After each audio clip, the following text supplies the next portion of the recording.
ఆరుద్ర నక్షత్రం శివముక్కోటి కాబట్టి శివానుగ్రహం వల్ల జన్మజన్మల కష్టాలు దారిద్ర్య బాధల నుంచి బయటపడవచ్చు. ఆ రోజు అందరూ కూడా ఓం శం శనైశ్చరాయ నమః అనే మంత్రం చదువుతూ నువ్వుల నూనెతో శివుడికి అభిషేకం చేస్తే తీవ్రమైన అనారోగ్యాలు తొలగిపోతాయి. ఆ రోజు ఎవరైనా సరే ఓం శం శనైశ్చరాయ నమః అనే మంత్రం చదువుతూ శనైశ్చరుడికి నువ్వుల నూనెతో అభిషేకం చేస్తే తీవ్రమైన అనారోగ్యాలన్నీ తొలగిపోతాయి.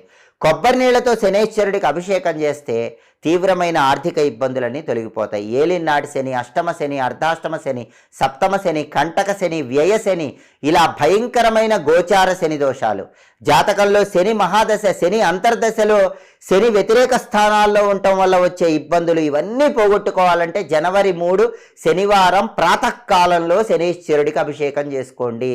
అంటే సూర్యోదయానికి పూర్వమే నవగ్రహాల దగ్గరకు వెళ్ళి శనికి అభిషేకం చేసుకోండి.